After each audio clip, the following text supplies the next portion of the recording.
Maranatha హల్లెలూయా. Maranatha హల్లెలూయాను మన కార్యక్రమంకు విచ్చేసిన TV ప్రేక్షకులకు ప్రభు అయిన యేసుక్రీస్తు నామములో శుభములు.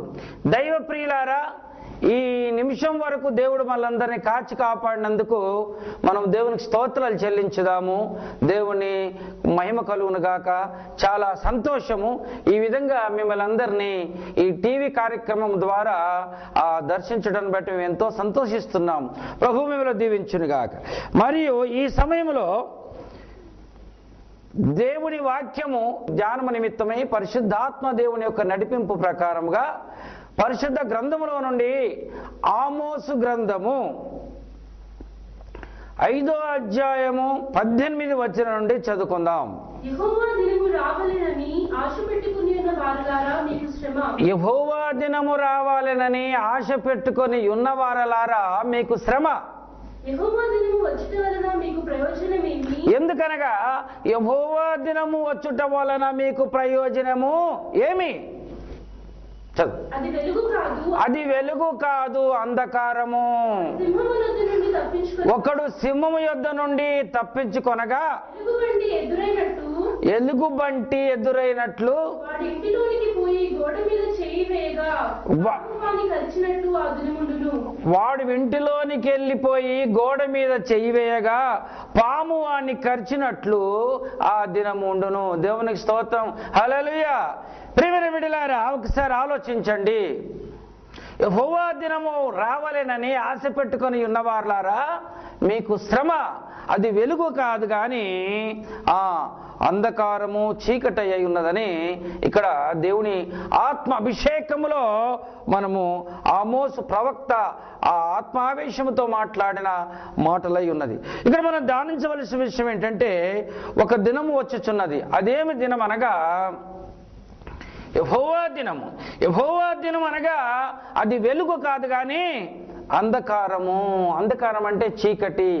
అంధకారము, చీకటి అనగా అది శ్రమకు, కష్టముకు, దుఃఖముకు సూచనగా ఉంటుందని మనము గమనించవలసిందిగా మీకు తెలియజేయడానికి సంతోషిస్తున్నాను. అయితే ఎలాగుందంటే, ఇక్కడ ఒకడు సింహము యొద్ద నుండి తప్పించుకొనగా, సింహము మనకు అడవిలో తటస్థించింది అనుకోండి.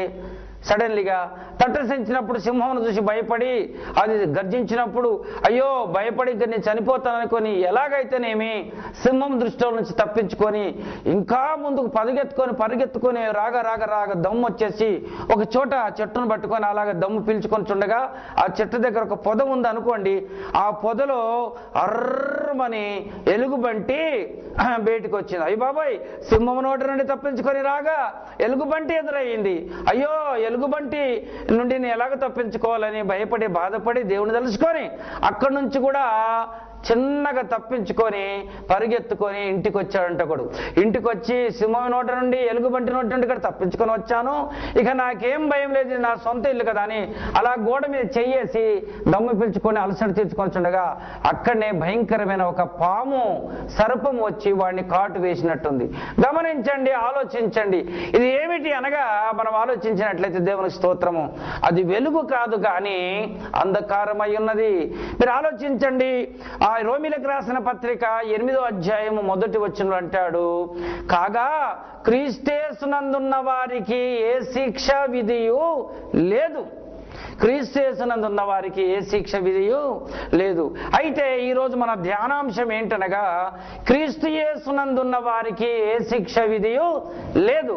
కానీ అసలు వాస్తవంగా లోకంలో జరుగుతుంది ఏమిటనగా, ఒకరు సింహము యొద్ద నుండి తప్పించుకొనగా ఎలుగుబంటి ఎదురైనట్టు, ఎలుగుబంటి యొద్ద నుండి తప్పించుకొని ఇంట్లోకి రాగా వాడిని గోడ మీద చేయి పెట్టగా ఒక పాము వాడిని కరిచినట్లుండు ఆ దినం అన్నాడు.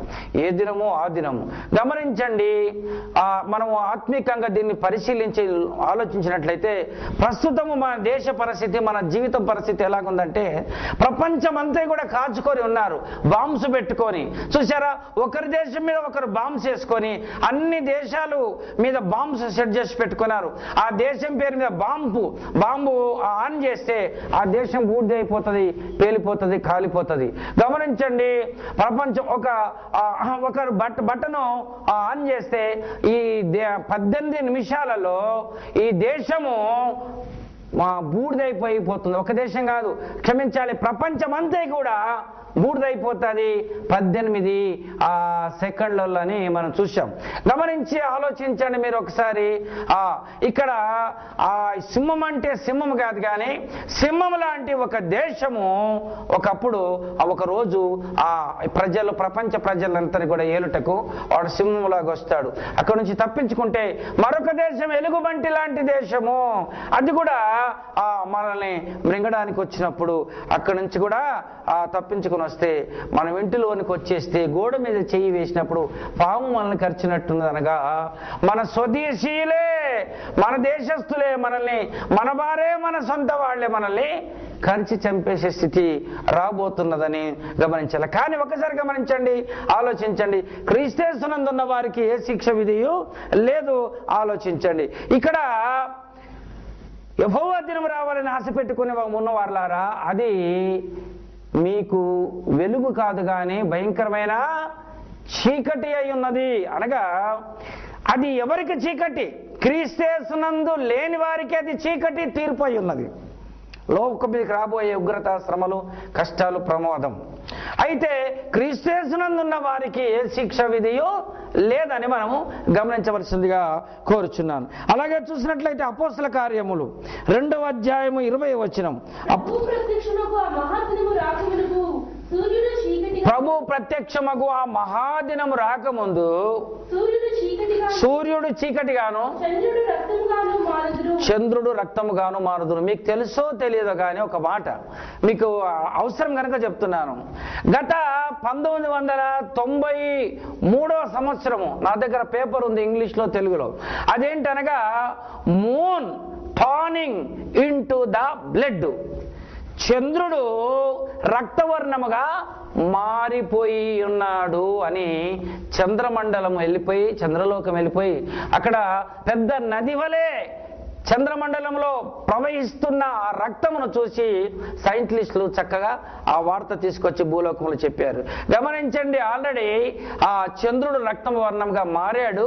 అయితే ఇంకా కొంత కృప అక్కడ ఉన్నది అని మీకు తెలియజేయడానికి సంతోషిస్తాను. అంటే పూర్తిగా చంద్రుడు రక్తంగా మారలేదు, కానీ కొంత % రక్తంగా మారాడని సైంటిస్టులు చెప్పిన వార్త ప్రకారం మన బైబిల్ నెరవేర్పు మనం ధ్యానం చేస్తున్నాం. పిల్లారా ఆలోచించండి, ఆ ప్రభు మహాదినము రాకముందుకు సూర్యుడు నలుపుగాను చంద్రుడు రక్తవర్ణముగా మారును. ఇంకా అప్పుడు ప్రభువు నామమును బట్టి ప్రార్థన చేయు వారందరూ రక్షణ పొందురు. అప్పుడు కాదు, ఇప్పుడు. దేవుని స్తోత్రం కలుగును గాక. కాగా క్రీస్తేసునందున్న వారికి ఏ శిక్ష విధియో లేదనేది మన అంశం. కాబట్టి ఆలోచించండి. మనం ఇంకా చూసినట్లయితే ద్వితీయోపదేశ కాండము 28వ అధ్యాయము 23వ వచనము. ద్వితీయోపదేశ కాండము 28వ అధ్యాయము 23వ వచనము మనం ఆలోచిద్దామా. నీ తలపైని ఆకాశము ఇత్తడి వలె నుండును, నీ పాదముల క్రిందనున్న నేల ఇనుము వలె. చదువు ఇంకా. యెహోవా నీ దేశపు వర్షమును ధూళిగాను దుగ్గిగాను చేయును, నీవు నశించు వరకు అది ఆకాశం నుండి మీ మీదికి వచ్చును. అది ఘోరమైన ఉగ్రత, శిక్ష. కారణం ఏంటనగా ప్రభు అయిన యేసుక్రీస్తునందు లేని ప్రజలకు, యేసు ప్రభుని తృణీకరించిన ప్రజలకి, యేసు ప్రభు తెచ్చిన రక్షణను అంగీకరించలేని ప్రజలకు, యేసు ప్రభు మీద తిరుగుబాటు, క్రైస్తవుల మీద, దేవుని సేవకుల మీద తిరుగుబాటు చేసి యేసు ప్రభుని వేళన చేసి ఆయనకు వ్యతిరేకంగా జీవిస్తున్న ప్రజలకి ప్రాణాత్మనిచ్చి భూమి ఆకాశాలు సృజించిన నిజమైన దేవుడు, నిత్య జీవమురైన అనంతుడు, నిరంతర చక్రవర్తి అయిన యేసుక్రీస్తుని తృణీకరించి నమ్మని వారికి భయంకరమైన శిక్ష ఉన్నదని మీకు తెలియజేయడానికి సంతోషిస్తుంది. దేవుని స్తోత్రం. అయితే నీ తలపైన ఆకాశం ఇత్తడి వలెను, నీ పాదముల కిందన భూమి ఇనుము వలె మారనై ఉన్నది. ఎంత భయంకరమైన. అప్పుడు సూర్యుడు ఉండడు, చంద్రుడు ఉండడు, నీళ్లు ఉండదు, గాలి ఉండదు, వర్షం ఏమీ లేదు మనుషులు జీవించడానికి. ఎంత భయంకరమైన పరిస్థితి గమనించండి, ఆలోచించండి. దేవుని స్తోత్రము. అలాగే మలాకి గ్రంథము 4వ అధ్యాయము మనం చూసినట్లయితే దేవుని స్తోత్రము 2వ వచనం చదువుదాము. యెహోవా నియమించిన భయంకరమైన మహాదినము రాకమునుపు నేను ప్రవక్తనగు ఏలియాను మీ యొద్దకు పంపుదును. నేను వచ్చి దేశమును శపించకుండునట్లు తండ్రుల హృదయమును పిల్లల తట్టును. అవును, దేవుని స్తోత్రం కలిగిన గాక. యెహోవా నియమించిన భయంకరమైన మహాదినము రాకముందుకే నేను ప్రవక్తయగు ఏలియను మీ యొద్దకు పంపుదును. అప్పుడు తండ్రుల హృదయం పిల్లల వైపును, పిల్లల హృదయము తండ్రుల వైపును ఆయన అలాగ మనసునని మనకు తెలియజేస్తున్నాడు. గమనించండి, ఈ లోకం మీదకి రాబోయే శిక్ష ఏదైతుందో తన ప్రవక్తలు తన సేవకులు అయిన వారికి తెలియజేయకుండా యెహోవా ఏ కార్యమును చెయ్యడు. ముందు హెచ్చరిక, తర్వాత తీర్పు ఉంటుందని మనం గమనించవలసిందిగా కోరుచున్నాం. దేవుని స్తోత్రము. 1 దశలోనిక 5వ అధ్యాయం 3వ వచనం కూడా చక్కటి మాట ఉంటుంది. 1 దశలోనిక మనం ఈ మలాకి గ్రంథము 4వ అధ్యాయం ఇంకెక్కువ చదువుకుంటే దుర్మార్గులు బుగ్గిగాను ధూళిగాను బూర్దిగాను అగ్ని చేత కాల్చబడి ఆ భూమి పాలైపోయినప్పుడు నీతిమంతులు ఆ దుర్మార్గులు బూర్దైపోయిన వారి మీద నుండి పాదములు పెట్టి నడుచుదురని ఈ మలాకి గ్రంథం 4వ అధ్యాయం పూర్తిగా చదువుకుంటే మనకు చాలా క్లుప్తమవుతుంది. అవసరం చదువుకోండి వాక్యం. దేవుని స్తోత్రం.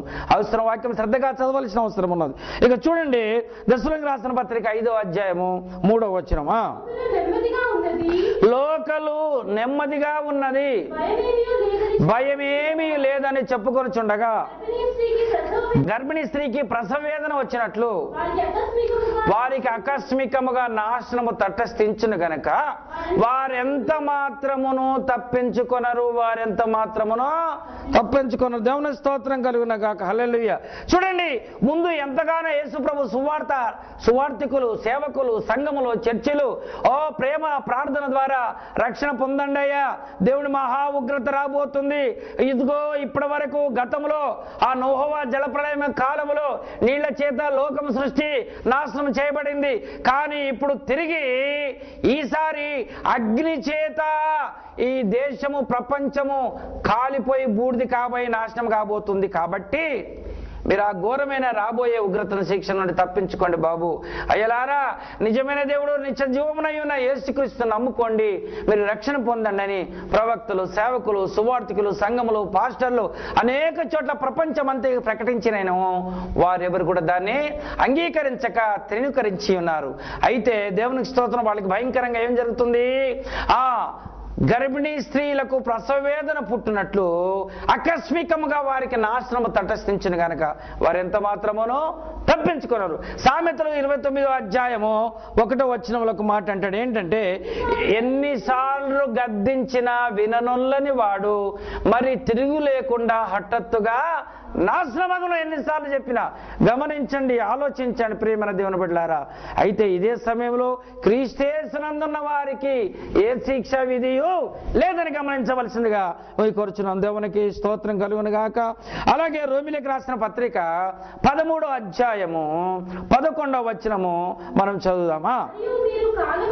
మరియు మీరు కాలమునెరిగి నిద్ర మేలుకొను వేళ అయినదని తెలుసుకొని అలాగు చేయుడి. మనం విశ్వాసులమైనప్పటికంటే కూడాను ఇప్పుడు రక్షణ మరి మనకు సమీపముగా ఉన్నది. రాత్రి చాలా గడిచి పగలు సమీపంగా ఉన్నది.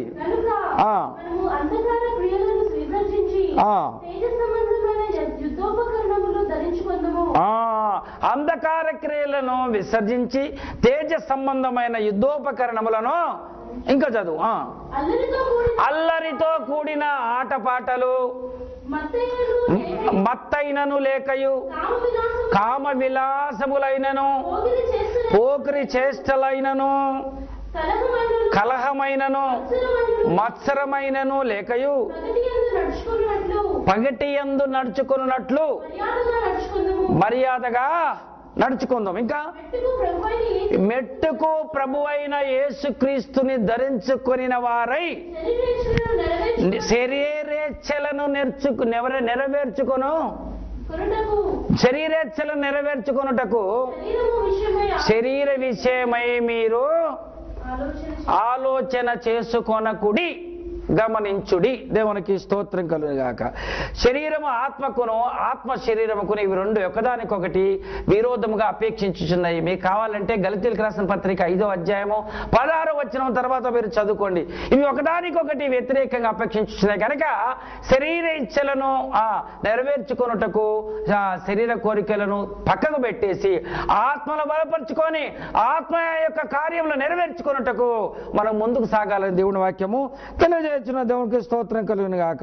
అలాగనే మనం చూసినట్లయితే ప్రసంగి 12వ అధ్యాయం మొదటి వచనం, ప్రసంగి 12వ అధ్యాయం మొదటి వచనం ఏముందంటే, దుర్దినములు రాకముందే ఇప్పుడు వీటి యందు నాకు సంతోషం లేదని నువ్వు చెప్పు. దినములు సంవత్సరములు రాకముందే, నీ బాల్య వాన వెలిసిన తర్వాత మరలా మేఘములు రాకముందే, నీ బాల్య దినముల యందే నీ సృష్టికర్తను స్మరణకు తెచ్చుకునమంటారు. అలాగనే యెషయా గ్రంథం 55వ అధ్యాయం 6వ వచనము, యెహోవా మీకు దొరుకు కాలమునందే ఆయనను వెదుకుడి, ఆయన సమీపంగా ఉండగానే ఆయనను వేడుకొనుడి. యెహోవా మీకు దొరుకు కాలమునందే అనగా యేసుక్రీస్తు నమ్ముకోవడానికి అవకాశము ఉన్నప్పుడే, ఈ శుభదినాలు ఉన్నప్పుడే మీరు ఆయన నమ్ముకోనండి. ఆయన నమ్ముకొనని రోజులు అనగా నువ్వు నమ్ముకున్న ఆయన మీకు లభితము కాని రోజులంటూ ఒక రోజు వస్తున్నాయి. ఆ రోజు మీరు ఎంత వెతికినా ఆయన మీకు దొరకడి గనక ఆ దుర్దినములు రాకముందుకే ప్రభునందు మీరు స్థిరులను కదలను వారై ఉండాలని ప్రభువుని బట్టి మీకు తెలియజేయడం సంతోషిస్తున్నాను. అలాగనే నా ఉద్దేశం ఏంటంటే, రోమిలికి రాసిన పత్రిక 8వ అధ్యాయం 1వ వచనంలో, కాగా క్రీస్తేసునందున్న వారికి ఏ శిక్ష విధియో లేదు. అలాగనే మనం చూసినట్లయితే లూకాసు వార్త 12వ అధ్యాయము, లూకాసు వార్త 12వ అధ్యాయము 35వ వచనములో చక్కటి మాట మనం చూస్తాము. మీ నడుములు కట్టుకొని ఇండుడి, మీ దీపములు వెలుగుచూ నుండనీయుడి, తమ ప్రభువు పెండ్లి విందు నుండి వచ్చి తట్టగానే తలుపు అతనికి తలుపు తీయుటకు అప్పుడు ఎప్పుడు వచ్చును అని అతని కొరకు ఎదురు చూచు మనుషుల వలె యుండుడి. దేవునికి స్తోత్రం. మనం ఎలాగ ఉండాలంట, ప్రభువు వచ్చినప్పుడు, ఆయన మనం పిలిచినప్పుడు, మనం తట్టినప్పుడు, ఆయన పిలిచినప్పుడు మనం పలకడానికి సిద్ధంగా ఉండాలి అని దేవుని వాక్యం చెప్తుంది. దాని ఉద్దేశం ఏంటంటే, అయితే మనం ఏం చేయాలి? ఇప్పుడు క్రీస్తేస్తున్నందున్నవారు స్త్రీలను కదలిన వారై ఉండి, ప్రభు వచ్చినప్పుడు మనము ఆయన రాకడకులో మనం ఆయన కలుసుకొని బడా నమ్మకమైన దాసుడు అని ప్రభుల వారి చేత చెప్పించుకున్నట్టుకు సిద్ధపాటు కలిగి ఆయన రాకడ కొరకు ఎదురు చూచే మనుషుల వలె మీరు ఉండుడి.